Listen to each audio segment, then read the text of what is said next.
I've got the next head coach of the Dallas Cowboys. You won't believe who it is. Why do we keep on believing in teams that constantly let us down and don't win? And if you want to know who's going to win the Super Bowl, I've got the answer for that too. You found us in the first round. It's the show that helps you be smarter than your friends when it comes to football. That Super Bowl winner, we know one team that it's not going to be. Let's start the show. You're tuned in to the hottest sports analysis of the week with your hosts Ron Dolbeck and Chris Roberts. And now, here's the first round. It's an awesome morning in the first round. You're live here with us on YouTube. We're glad that you're joining us this morning. It's kind of a sad morning for me for obvious reasons. I want to welcome in my host here in the St. Jude studios on a Sunday morning, which for some reason always is difficult. Chris Roberts. Chris, what's going on, man? What's going on, man? How's the morning period going, man? It's the morning. So not the morning, MORING. You're talking about sadness, funerals. Yeah. How's it going, man? You know, I picked Tennessee in this game yesterday on our Wednesday show, sadly. And the Patriots, I'm going to get into the Patriots, but I'm just getting tired of hearing about the end of the dynasty, which means you had a dynasty, first of all. Yeah. And 90% of America just could not wait for them to get eliminated from the playoffs this year. And you're probably one of them as you sit over there laughing. It's not funny. But, it's not that bad. It's just football. It's just life. I'm going to be okay. Besides that, everything else is going good in life. That's good, man. It's going great. I mean, we were able to get out yesterday, get out and meet some of the people in the community, and life's good, man. Yeah, life is good. The good thing about life is that we have sports to distract us from the mundane and the routine things of life, and people getting bombed and politics. And that's why I want to get to the top stories that I see going on in the world of sports. And it's got to start with the Tennessee Titans going up to Gillette in January, taking on the New England Patriots. So it's just choking me up right now. It's so hard to talk about this game.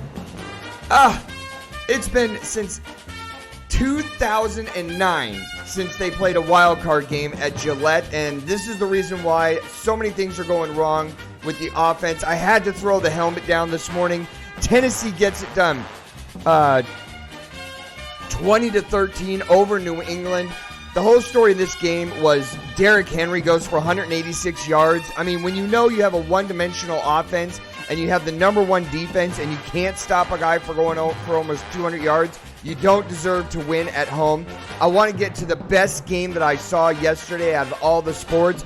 That was Houston 22-19 in overtime over Buffalo. If you missed this game, you are on double secret man card probation right now, because this was one of the best games of the year, of which we haven't even been in for a week. But literally, this was such an awesome game. I was kind of rooting for Buffalo to win the game, but it was so back and forth. I didn't want those Houston fans to be let down, and they weren't. Deshaun Watson, late drive in overtime. There was so much excitement. A field goal in overtime wins it for Houston. The bad news is next week they're going on to face KC on Sunday. Big games going on in the NFL today. Minnesota goes on the road to 13-3 New Orleans Saints. Saints are given 7.5 points. Chris and I are going to break that one down. I think there's a lot of noise in the Minnesota area in their camp about Mike Zimmer possibly going to Dallas. I'm going to talk about that.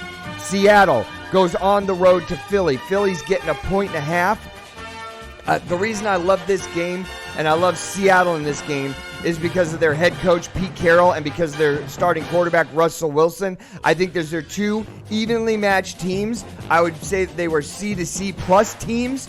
How many more injuries can you have for Philly? Alshon Jeffrey out. Nelson Aguilar out. Deshaun Jackson has been out on IR. One of their running backs is dinged up and hurt. I mean, Zach Ertz is supposed to play today, but he's listed as questionable.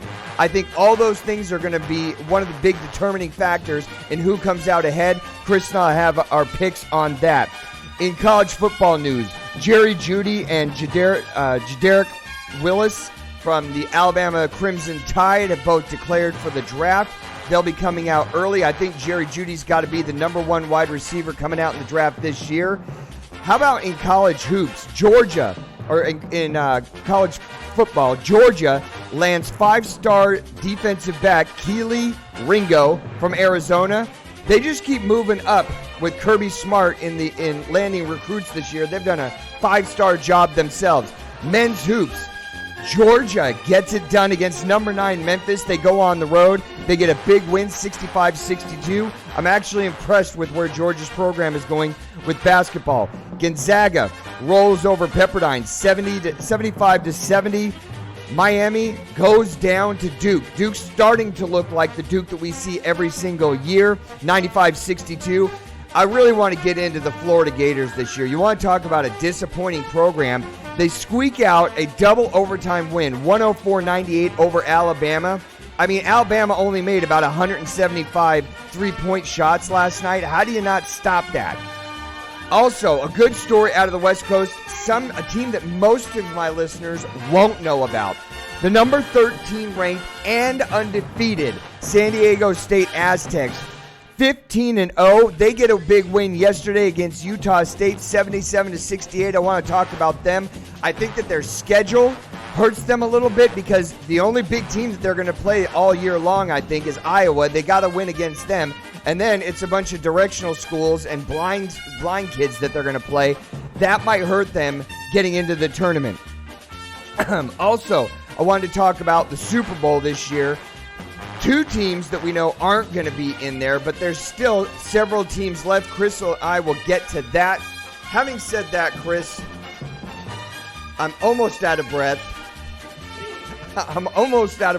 Why are Sunday mornings always so hard, man? It's just something about that Sunday morning, that good, crisp, cold air. It's just like it just makes you want to stay in bed and just want to just relax, man. It's Sunday morning. Not only is it really cold this morning, but for some reason there's a lot of traffic on the road. That too. I mean, it is Sunday of the year, so. Is there more traffic because it's the first Sunday of the year? Yes, it's the first Sunday of the year. You have everybody who has fell off of their New Year's resolutions from last year of going to church more. We're gonna try it again. Do you ever do you ever have New Year's resolutions? No. No? No.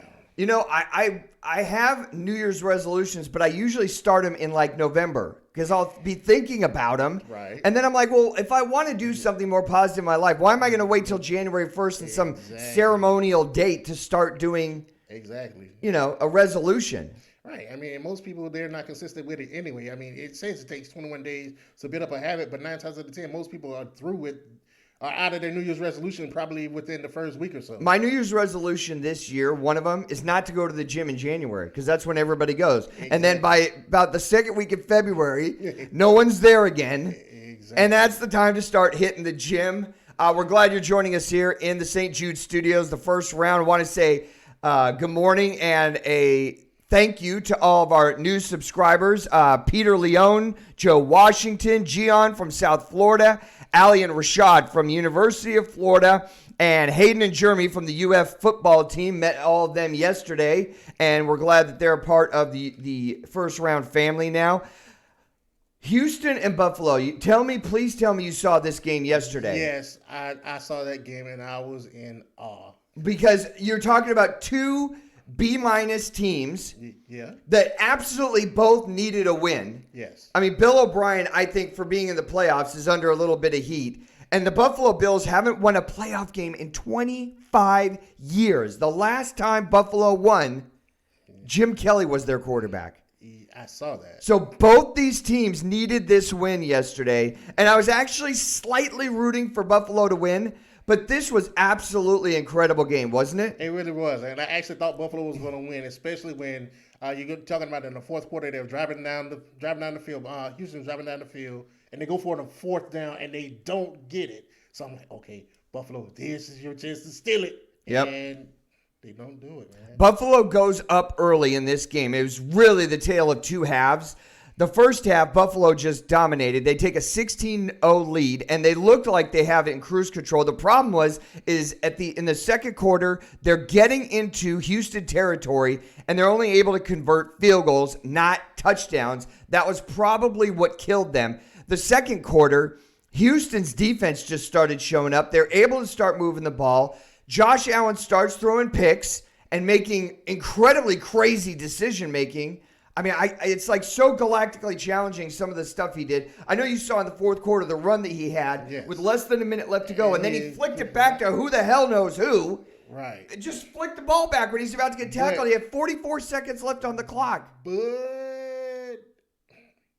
to his defense, I mean, it was a boneheaded play. It's Right, that's what I'm saying. It was a boneheaded play. I don't even have a space in my head where there can fit. But it actually worked out to their advantage for some crazy way because the other offensive player was able to knock it backwards and out of bounds. Right. So it actually kind of worked out to their worked out for them. So on Wednesday night's show, we had our picks. I took Buffalo plus the 2.5 points. I ended up making it a teaser. So I had Tennessee plus 10.5 on a teaser. And then I'm just so hot with my I only had 2 teaser losses all year. And then I took Buffalo. Yeah, I took Buffalo. And I had 8.5 points with them. And as soon as it went into overtime, I knew that was a win. But they come out, they go up 16-0. Yep. And then it's just like they just turned off. I don't know what Sean McDermott was doing, but it seemed like after at halftime you're supposed to make adjustments and become better. And Houston ends up going on a 19-0 run to take the lead. And then the fourth quarter was just back and forth and back and forth. And then we go into overtime. Yeah. Both teams had chances to win. Finally, Houston gets the ball around their own 35-yard line in overtime. Deshaun Watson has a pass a 38, 39-yard pass to put him into field goal range. And then what was so insane is Bill O'Brien keeps his offense on the field. They're down at the 16-yard line. It's like I could use my finger to get the ball over the uprights. They finally call a timeout. They bring out their kicker. They hit a 28-yard field goal. They win the game. I was happy for the fans in Houston because a home game, it's a playoff game. They needed to get this win, which doesn't take him off the hot seat at all, getting a wild card win. But I felt so bad for the Bills fans because they were right there. And this shows that they're ready. They played the Patriots tough. They had a double-digit win season. They made it to the playoffs. I think they showed out pretty good against a tough Houston team. And I think that the future looks bright for the Bills next year. Yeah, it looks bright for the Bills next year. Basically, for what I saw with the Bills, they have to get at least another wide receiver to go with John Brown out there. I mean, Brown he was able to catch a few balls yesterday, but they need someone else on the other side to help out that offense to kind of balance it out. And how much did it help that after 75 days of not playing football, J.J. Watt is back in the lineup? Very disruptive. I thought he was a factor in the game too. Yes, they definitely made a difference yesterday. It was a certain blitz that for some reason Buffalo could not stop this blitz where you had one linebacker coming in on one side of the tight end and it coming from the other side of the tight end, and it caused havoc for Josh Allen all day yesterday. Yeah. For some reason they couldn't pick up that blitz. And that's what really was like the difference in the fourth quarter. Yeah, I think the second half, Houston's defense stepped up. We could talk about the lack of having Will Fuller out there at wide receiver. That didn't seem to affect them. D-Hop had an okay game. Yeah. Watson had an okay game. But I think in the second half, what really brought them back was J.J. Watt's pressure. I think it was the schemes that they were calling up on blitzes like you were talking about. I think it was merciless having a third quarter like I haven't seen in a long time. And Houston gets the big win. Easy on the celebration, Houston. Next week, you have to go to KC. I think that's going to be a really tough game. And then if you get past that, you're looking at probably going on the road to Baltimore. So the road gets a lot harder, but that was a good quality win. And now to my fallen Patriots. Yeah. And cue the applause for 95% of the country. At Gillette, I don't even know where to start. I mean, with the Patriots, it's like, is Brady going to retire? They have a mash unit at wide receiver. They had the running game going, I think, again yesterday, and then they abandoned it. Is Josh McDaniels going to leave? Tom Brady's a free agent, so, they can't put a franchise tag on him. And it's all culminated by a 20-13 loss to a Tennessee team that was ready to play. Mike Vrabel, former linebacker with the Patriots, comes into Gillette, has his team ready, has his team focused and believing in themselves, and then they give up 186 yards The number one defense in the NFL gives up 186 yards to Derrick Henry on his birthday, somehow in the playoffs. This is not the way you want to end the season with all this turmoil going on. You lose in week 16 to the Miami Dolphins, for crying out loud. And then you follow it up with a home loss where it's just a one-dimensional offensive team. They had to know Ryan Tannehill wasn't going to beat them. It had to be Derrick Henry was going to beat them. And they lose. They only mustered up 307 yards in total offense, and I don't even know where to start with. I'm like beside myself. I kind of saw it coming. We've seen it coming. I picked Tennessee to win. Doesn't make it any easier to talk about. Well, first off, that's a big boy to be tackling in the cold weather, in New England weather, and he's just pounding the ball for 34 times, running the ball at the defense. Eventually, that's going to wear down that front four.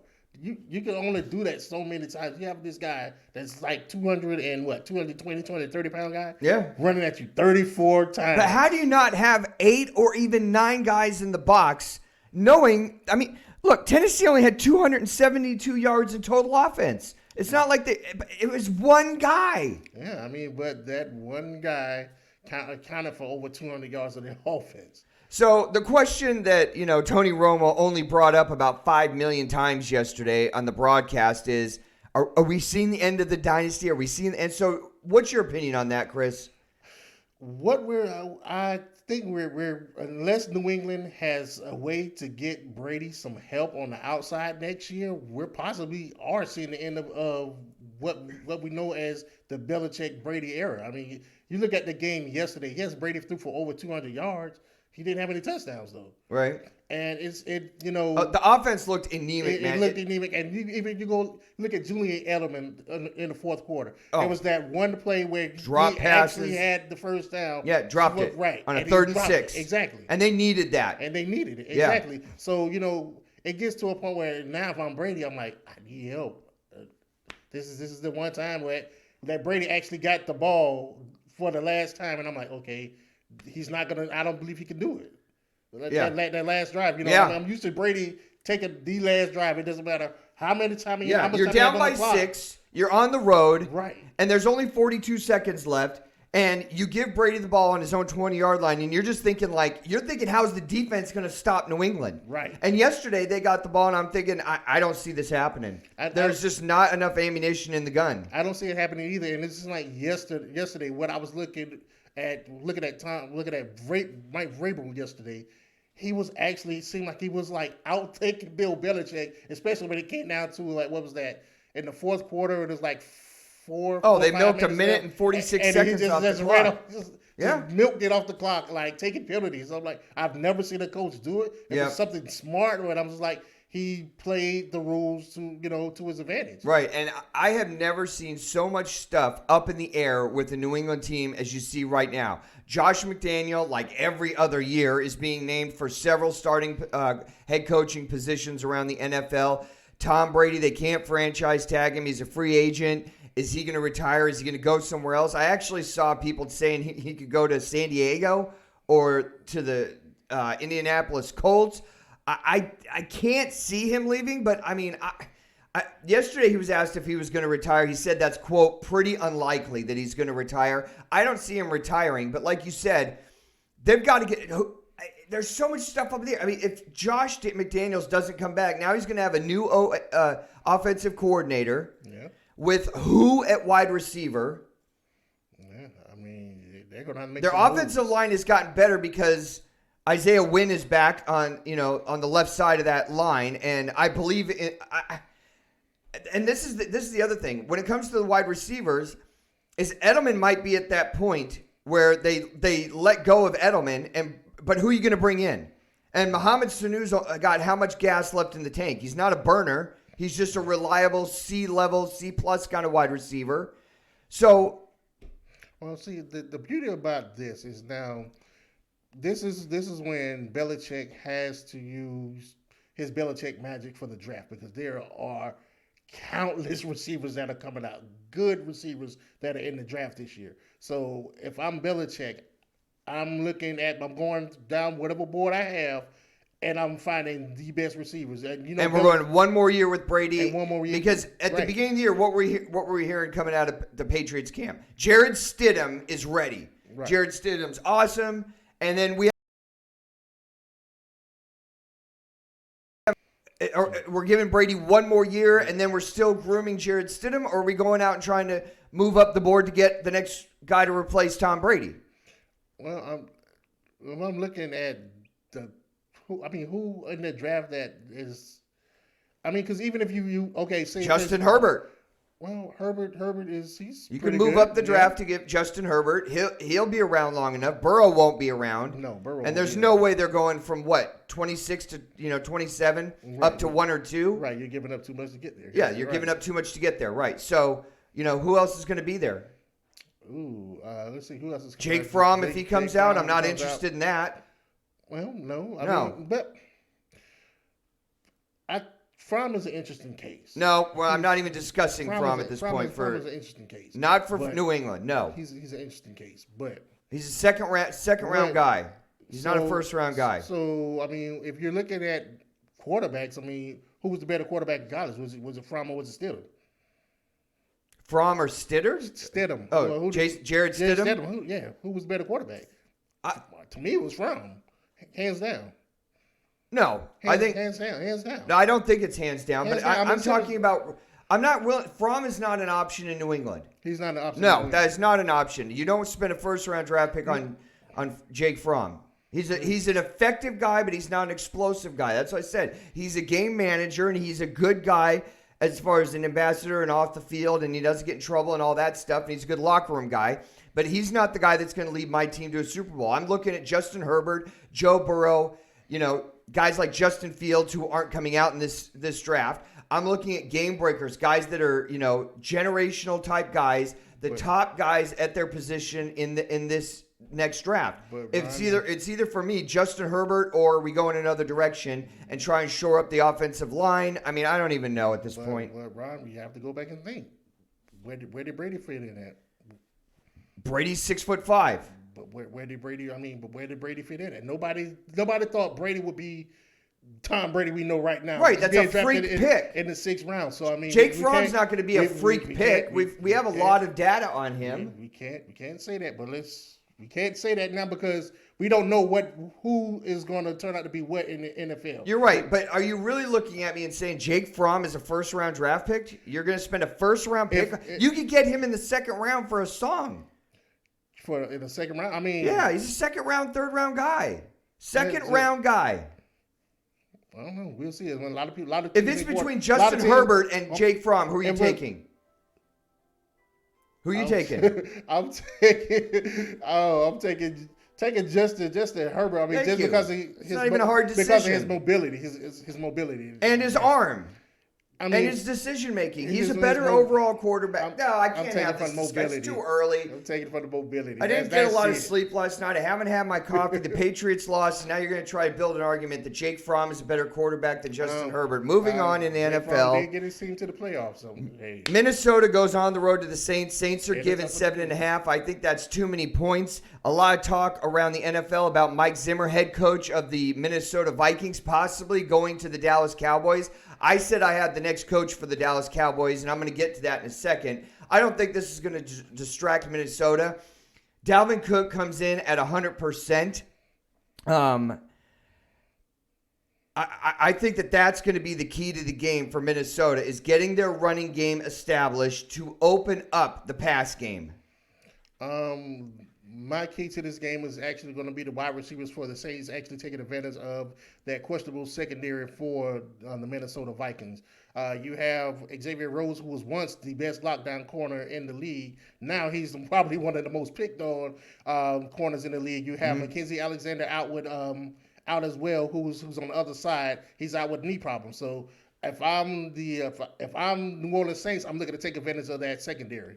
Right. So defensively speaking for Minnesota, I think that you've got a big problem. If you're going to stop Michael Thomas, that's fine. How are you going to stop Alvin Kamara? Right. If you're going to spend all your resources to try and stop both of them, they have Taysom Hill, who's like a wild card in that. And he's not a great wide receiver. They put him out at wide receiver a couple times. And I still think Ted Ginn Jr. is an effective wide receiver. Yeah. He's still got speed. So, it's like pick your poison on defense for Minnesota, how you want to attack this. Blitzing, I don't think, is going to work. No. Breeze has been around. He's still mobile enough to get himself that extra second or two. Right. And he's got too many weapons to go to. I don't know how they want to break it down, as far as Minnesota's defense attacking. There's just too many weapons for the Saints. Having said all that, I still like Minnesota plus the 7.5 points, especially on a teaser. But I just like Minnesota straight up. I think that Dalvin Cook opens up the offense for them. If they can stay established to the run, the offensive line plays good. They're getting 3.5 to 4 yards a carry from Dalvin Cook. Then it opens it up for Minnesota to go down the field to Stephon Diggs, to Adam Thielen. Those guys are both better than average weapons, but it's got to start with their offensive line play, getting a good offensive line push, getting Dalvin Cook out in space. And I think the run opens up the pass for Minnesota. I'm taking Minnesota plus the 7.5. It's too many points for two equally matched teams. I know they're on the road. I know there's been talk about Mike Zimmer possibly going to Dallas. That's garbage. He's not going to Dallas. I'm taking Minnesota plus the points on this one. Well, I'm gonna take New Orleans. I mean, I think it's lay the 7.5. Lay the 7.5. I'm taking New Orleans. I think it's a home field game. Okay, that's 3 points. Then on top of that, I mean, you have Michael Thomas, and then you have Alvin Kamara out there. I mean, with that, again, because of the Vikings secondary issues, if they split Alvin Kamara out at wide receiver at the slot position, which they're known to do in their offense, that in itself is going to cause even more problems for that secondary defense. And I'm just going to take New Orleans. Okay, and I think it's going to be the game of the weekend. Yeah. If it could top Buffalo and Houston yesterday, that would be awesome. But I think these are two, again, equally matched teams that are on a higher level than Houston and Buffalo. They're, a year or two advanced. Right. I'm hoping for a good game, but I think it's going to be a close game. And if it's going to be a close game with a team that has a good defense that Minnesota, I think, still does, I'm going to take the points on that one. Before we get to Philly and Seattle, we want to thank everybody joining Chris and I here in our St. Jude studios. Thanks to all of our new subscribers. We appreciate it. We put a lot into the show every week to make it entertaining, including lights and real authentic sports memorabilia. And we try and mix it in with good opinions and knowledge. Plus, we have Ray Boom Boom Mancini back there on the board doing a great job producing. And on to Seattle, going to Philly. Philly's getting 1.5 points. That's it. And this is what gets me about that is, when I look at Philly, all I see are injuries. I see Deshaun Jackson, who's a speed burner on the outside that hasn't played most of the season. No. He's on IR. I see Nelson Aguilar, not going to play. I see Zach Ertz listed as questionable. And then so wide receiver, it's like, I don't know who they're going to throw to. They haven't shown me that they can, they played in the worst division in the NFL. I was about to say NFC, but this is the worst division in the NFL. And they barely won their division only because Dallas imploded the last 5 games of the season. And they're going up against a Seattle team that has a coach who's a proven coach in Pete Carroll. Russell Wilson is one of the top 3 quarterbacks in the NFL.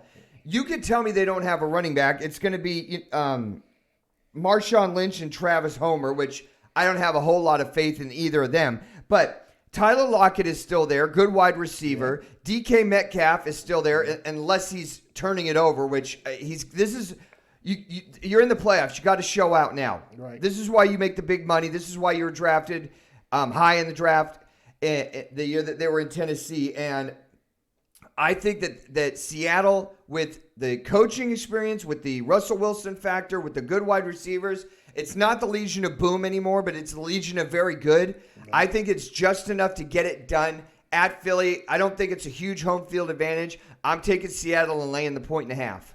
I'm taking Seattle as well. I'm looking at this Philly team, and like you said, I mean, you have a bunch of injuries there, and then on top of that, you're looking at Carson Wentz, who has basically had an up and down season, right? And so no Nelson Aguilar, no Aguilar. I mean, And then you're still looking at the fact that you bring it, okay, Zach Ertz comes back. Okay, that's his safety blanket, but Zach Ertz is not 100%. And so when you looking at those injuries and looking at that offense, I don't know if it's enough to actually, to stop Seattle from winning this game. I don't think so either. I'm going to take Seattle at my confidence level out of the 10 is an 8.5 on this. Right. I think they easily get it done. I just think what stands out to me in this game is experience. Yes. Experience on the side of Seattle. And with Philly, it's too many injuries. All their wide receivers are hurt. Zach Ertz isn't going to be 100%. They haven't established the run game. Our guy is back. They're running back. Now I'm just blanking out on who their running back is. Who's the guy that we were talking about that came over from Miami? J.A. Ajayi. But they just signed Brandon Holyfield's son, too, as a backup running back as well. So. Right, and he's a running back out of Georgia who did okay in college. Right. So what am I going to expect in the pros? I just think it's a perfect storm. I think Seattle gets the win done. This might be a good money line bet for those guys out there who are into betting. Going on to college football, Jerry Jeudy steps away, and Georgia lands Keely Ringo, who I think is a huge land for Georgia. Jerry Jeudy, we knew that he was going to be stepping away. I think there's going to be more Alabama players. And as the next week or so goes on, a lot of the big name players that we think are going to come off the board and make themselves eligible for the draft are going to be out there. Jerry Jeudy, that might be a guy that, New England wants to move up to, consider getting. N'Keal Harry, he was on the IR, so it's absolutely a big question mark right next to his name on what he's going to be. Yeah, he was taken in the first round. Yeah, it was at the end of the first round, and he's been hurt. He still could be a superstar player in this league. I don't know what I have. I guess I don't want to doubt Bill Belichick and who they draft. Half the time they say, they're drafting at 30 or 32, and then they call out a name, and I throw a brick through my television because I have no idea who it is. And then it ends up being like a Nate Solder who plays like 10 years in the league, is an all-pro, and is awesome. So I don't want to doubt what direction they go in. But Jerry Jeudy coming out, I think he's going to be the number one guy overall as far as wide receivers go. Let's go to men's college hoops. Georgia gets a big win, 65-62 over number 9 Memphis on the road. I think that was a great win for their program, who seems to be trending in the right direction. I hate to use that term.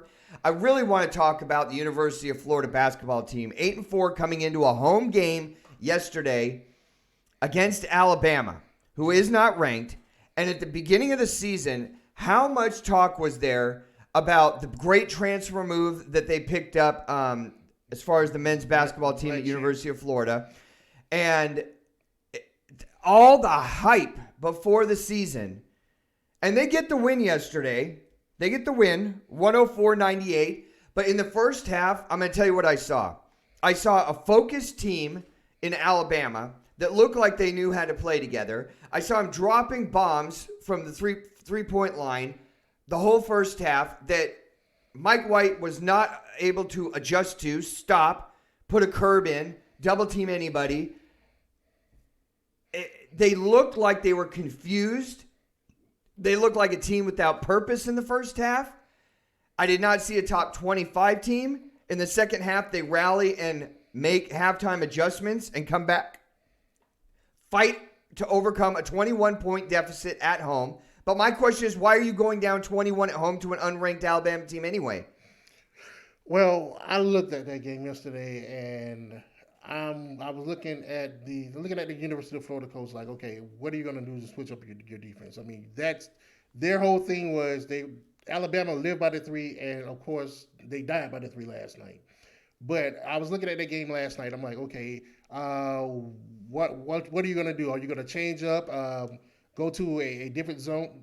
Or are you going to drop to a 2-3? Or are you going to do basically a 3-1-2? I mean, what are you going to do? I mean, what are you going to do to change this defense? A 2-1-2 in a box? Box to do something. I mean, what are you going to do? Because I'm sitting here and I'm looking at this team. The first thing they're doing is they go down, they spread the floor, they pass the ball. Whoever has a wide open 3, they take the shot.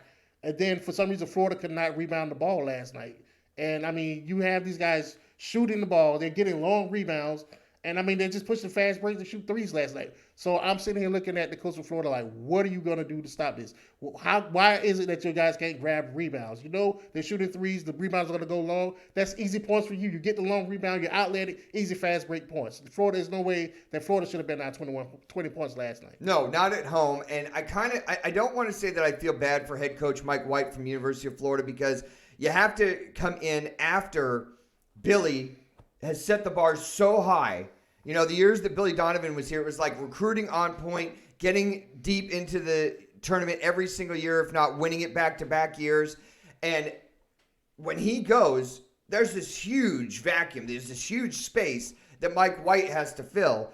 And to me, it's unfortunate, but when you get the big money, we talk about this all the time, then you have big expectation. Well, he came in and got good money, and therefore there is good expectation. You're not even ranked right now. And nobody's looking at Florida as a threat in the SEC as far as basketball goes right now. People are. I'm talking more about Georgia. I'm talking more about Kentucky. I think Auburn has got a solid team. They made it to the Final Four last year. And, you know, we're talking about Florida around 5 or 6 in the conference. Yeah. That can't be happening. It can't be happening. Not because that's because I mean this is what you're used to seeing with Florida, is Florida being in the hunt for the SEC championship just about every year. But going back to that game last night, I looked at Blackshear, the leadership of Blackshear. This guy came in the second half, 4 minutes left, 4 fouls. Played all 3 overtimes, did not pick up another foul, and actually led Florida to that lead. So I think if you're able to go to him, use him as your catalyst to set up those outside shots at the inside. He's a big man. He has a nice touch, 10 to 15 foot from a basket, as well as a good post game. Utilize him to get your offense set up, and then I believe if you use that as a catalyst, that could help Florida, simplify their offense. Well, from where I'm sitting right now, it's second round of the tournament, and if they don't turn it around, they got to start playing with purpose. I mean, yesterday they literally looked like less than a high school team on offense. I said the same exact thing. Disorganized, bad decision making. I mean, it was, and I'm a Florida fan. I mean, it was sad. Going from a team that needs a lot of help and has potential in Florida to a team that no one talks about and is ranked 13th in the country, the San Diego State Aztecs, 15-0, get a win yesterday, 77-68 over Utah State. No one talks about San Diego State, especially 2 years after Steve Fisher has left. Now they're undefeated. But, I kind of go back and forth on this thing with San Diego State with some of the people out in San Diego. This is their schedule coming up. The only tough team they've played so far is Iowa, and they got to win against Iowa. They've got at Wyoming, Boise State, Fresno State, Nevada, Wyoming again, UNLV, New Mexico, Utah State, Air Force, New Mexico again, Boise State again, UNLV, Colorado State, Nevada. All right. Yeah. There's absolutely nobody ranked there at all. You got to get that RPI up, but the RPI is not going up. As I'm saying, as a team. And I get into this with my dad all the time. I don't know why. This is what I'm going to talk about this in a minute when we're talking about why do we get excited about teams that we know are going to let us down. This is a great example. San Diego State has an easy schedule, but what is the culture of thinking in this for this community, for San Diego State? They're okay making it to the tournament and making it into the first or second round and then getting bounced. They don't have a mindset like, what do we need to do recruiting, facility-wise or whatever, to get to a national championship? So they built a new arena out there, Viejas Arena, or I don't know what it's called now, that used to be at the old Aztec Bowl, and it's a super nice arena. But until you change the culture of thinking to get the fan base on with our goal is national championship, not just playing okay and getting into the tournament every year, and we're 1 or 2 games and then out. They've got to change the culture of thinking, and that's what I'm going to talk about in a second with some of these other teams in sports, is they set the fan base up with the expectation at the beginning of the year. Nobody expects San Diego State to go to the Elite Eight, Final Four, or into the championship game. Nobody. Well, Ron, I mean, that college basketball, especially with those little schools, that's a different conundrum. I mean, you go back to Davidson. I mean, when they had Steph Curry, right? They didn't think they would get as far as they as far as they would in the tournament. Right. I mean, you go back to. But isn't it the job of the administration to build a culture of winning? But I mean, you go to Butler. I mean, because Ron, in college basketball, you have it's just like the draft. You have your top tier players that you know are going to your Dukes, North Carolina, right? Such. I mean, so you're not going to get a lot of those players because they're already going to their Dukes, North Carolina, UCLA. There's too many examples of guys like Spurrier coming from Duke and changing the culture of thinking and expectation, and then Florida becomes a national power. But you can change. You can quote unquote change that way of thinking, but you're still not getting those players. How did they turn it around at Florida? Florida wasn't doing zip before Steve Spurrier got there. But Florida still had decent players, were able to recruit decent players because they were never talking about national championships. But they still were able to recruit decent players because they were the University of Florida. University of Florida is a brand name. San Diego they weren't State, a brand name. University of Florida was a brand. It was a brand name in basketball. Nope. You still had people. You had Shinches there. You had people. Dwayne Shinsis. I'm just going back in history for players. Okay, let's take a step back. Because these are the players that when I grew up, right on the backcourts in Gainesville, Florida. Those players came out there and played with us, and so those are the players that I knew. That actually came out there in the streets playing ball with us. I mean, Gator players. Okay, but we're getting off track. Hold on, let's take a step back, Chris. Let's take a step back. How many examples are there of sports franchises where the team wasn't spit before somebody came? So the Red Sox weren't anything, and then Theo came. And the Patriots weren't anything, and then Bill Belichick came. And Seattle was nothing before Pete Carroll got there. So there's dozens and dozens of examples of people coming into power positions in sports organizations and changing that culture of thinking. Boise State was nothing before Chris Peterson got there. Ron, you're talking about college basketball. I'm talking about any sports. But Ron, any sport. But Ron, you can bring Billy. You can bring anybody to San Diego State. But if you have kids that see North Carolina as that brand name, right? You see UCLA still is a brand name. You see now Oregon is now starting to become a brand name in college basketball. Right. So you see these other colleges as brand names, these big shiny bright lights. Right. If you got San Diego State, regardless of whoever this coach is, and then you have, say for instance, a Michigan, and like a first-year coach with Juwan Howard, who are you going to take? You're going to go to San Diego State, or you're going to go to Michigan? No matter how good this coach is, because Chris, my point is San Diego State. My point is this: is regardless of what, there are great coaches at those small schools that have a coach that believe in the culture of winning. But when you have these top brand name schools with these shining lights, these kids are not going to this coach, even though this coach could have won 500 games and has a culture of winning. They're going to go to the big name teams. You're off track. My point is San Diego State should bring in someone who can change the culture.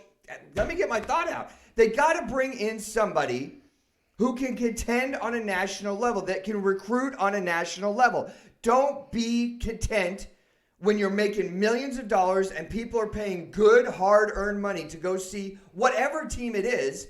The expectation should be, we're going to win. I don't want to be a part of a fan base that says, hey, I'm just okay with finishing, 5th in the ACC West in college football. I'm not okay with finishing 5th in the Atlantic Division. I want championships. You can want championships all you want. So why are they bringing in a coach that's going to deliver that? But again, Ron, you can bring in whatever coach you want to that team. The kids are not going to go to that team. But that's wrong. How's it wrong? How's it wrong, Ron? But what was Boise State before Chris Peterson got there? They didn't do spit. Ron, okay. Wait, answer my question. But you're talking about a Boise State team that did nothing. That took 3-star players, right, to believe in Chris Peterson. 3-star players. Okay, so bring in somebody that can do that. Boise State did not get any of those 5-star players that are going to any of these other colleges. You don't have to get 5-star players to win. But Ron, this is what I'm telling you. In basketball, it's different. You need at least one good superstar on your team to get your team going. Then hire a coach that can bring him in. But you're not. That's Ron, it. But what are you going to do? Pay him under the table and tell him to come play for my team? No, you bring in somebody that can recruit. Who's Ron? Again, Please, someone help me. No, who? Tell me right What now. was Florida before Billy got there? How did they get the Udonis Haslems and all those players that they got, the Corey Brewers? They weren't getting players like that in that kind of drove before Billy got here. They brought in somebody who had a culture of winning. We're going to win. We're going to do it soon. I have a plan, and now I'm going to go recruit. Just bring in somebody like that. That's all I want. I don't want a retread off the pile who's been sitting on the bench. Again, Ron, you go ahead. I mean, if you can find somebody to go to a San Diego State like a Billy Donovan, then that's great. But Steve Fisher went there. He won a national title. Did he win a national title at San Diego State? No. So go bring in somebody that will. They said when he said he was stepping down, they hired his assistant head coach. Okay. Why are you doing that? Bring in somebody that's going to win. But who are you going to bring into? I mean, they have whole firms that their whole company's job is to go out and find you a coach that's going to win. That's it.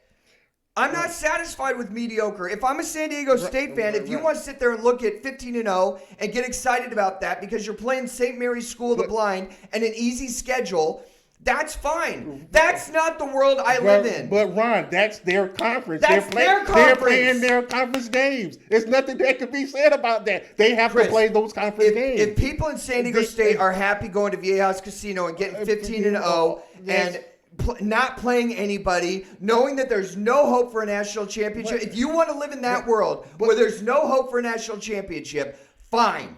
I don't want to live in that world. I want championships. If you're going to, Chris, if I'm going to go to Gillette and pay $20 to park, I'm going to pay $59 for a hot dog, $75 for a Coke, and $185 for my ticket, you better win. That's why I don't go to games at Cleveland. Because there's no hope of winning. I want to see a winner for the money that I put out. We have to move on. If you want to get a hold of us here at the first. Butler is the prime example. Now, that's my last thing. Butler is the prime example. Move on. Let's go. And what has Butler done since? Let's go. Yeah, Butler's the prime example. If you want to be a part of the show, you can. That's the good part of it. You can reach us on Twitter at the first round 1. You can reach us here and with comments or questions, the first round rd@gmail.com. And now we're moving on to the NFL, where Dallas needs to find a head coach. And this is exactly what I'm talking about. Why in God's green earth do they hold on to Jason Garrett, who has proven for 10 years and 2 playoff wins? I mean, am I going out of my mind? 10 years. They only have 2 playoff wins. Why are you holding on to him? Because we know what the expectation is in Dallas. It's a Super Bowl every single year. They could be 1-15 going into the end of the season, and Dallas fans are still like, nope, we're going to make the wild card. We're going to be in the Super Bowl. No, you're not. I said they weren't going to make the playoffs this year. It's because of Jerry Jones, and it's because of their malignant head coach who can't function with all the talent that they have there. So, the next head coach of the Dallas Cowboys, I'm saying, is going to be Mike McCarthy. They need somebody to come in there and kick butt, who's not going to just sit there emotionless on the sideline with a quarterback who's been in the league now for 5 years, has won a grand total of 1 or 2 playoff games? I think he's won 1. Mm-hmm. He's been in 4. Why is that allowed to happen? This is the second show in a row you've gotten my BP up. You know I have a heart condition. Come on, Chris. Dallas has to hire Mike McCarthy, and that's not even going to solve the problem because Jerry Jones is the main problem there. He has to have his hand in every single facet of the cookie jar. That's the problem there. The problem was Jason Garrett at head coach and Jerry Jones. So you're getting rid of half the problem. And as much as I hate Dallas, and as myopic as their fans are, I literally think they're one good disciplinarian head coach who's going to come in there and kick butt away from making the Super Bowl. Am I crazy? Don't answer that. Is Mike McCarthy the right head coach for Dallas? Answer that. Gosh dang it. Give me some Tylenol. He is the right fit, but I guarantee they go with Marvin Lewis. That's another completely frustrating argument. Why are you even considering, why did you even interview Marvin Lewis, who had over 13 years in Cincinnati and did absolutely squadoosh They didn't even win a playoff game. Why would you consider bringing a man in who did not win a playoff game in over a decade of being with the team, several first-round high draft picks, and he's going to lead you to a Super Bowl when he's never won a playoff game? What are you thinking? You don't interview him. Yeah, man, you show him a designated middle finger and say, we're not interested. We're moving on to people that are going to change the culture of thinking, bring in the right staff, and take us to a title. That's it. Yeah, Marvin Lewis said, I will take Dallas to the promised land. All you Dallas fans. No, that's not the answer. As much as I hate Dallas, and I would love for them to bring him in because that'll be another decade of disaster for Dallas. Jerry's not that stupid. So is Mike McCarthy the answer? Yeah, I think Mike McCarthy will be a good fit. It'll actually help with that offense that sometimes becomes very inept. Hopefully he will be able to help Dak Prescott become more, I can't say Aaron Rodgers-esque, but help him with some of his accuracy issues that he's known to have. So, I mean, I think it'd be a good fit. I would love to put Dak Prescott on Cincinnati. Is he a $30 million quarterback if he has nothing around him? No awesome offensive line. No Zeke back there, one of the best running backs. No Amari Cooper on the outside that can, tear the head off of a DB or a cornerback. Take all the candy away. Now how awesome is Dak Prescott looking? And he turns down $30 million. I can't talk about it anymore. Moving on to the Super Bowl. Two teams do not have a chance to make it. That would be Buffalo and the New England Patriots. They're out of it. The Super Bowl winner this year is not coming out of Baltimore. That's my prediction. Ooh, very bold. The Super Bowl winner in 2020 is the San Francisco 49ers. They have an awesome head coach. He's been in the league for a long time. You could say John Harbaugh is an awesome coach, and I would agree with you. But I think it's 1 year early for Mr. Jackson, even though he's a phenomenal talent.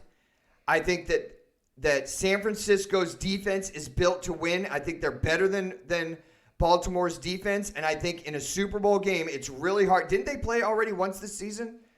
Yeah, I'm off my game. I should know if they played or not, but I'm taking San Francisco to win the Super Bowl.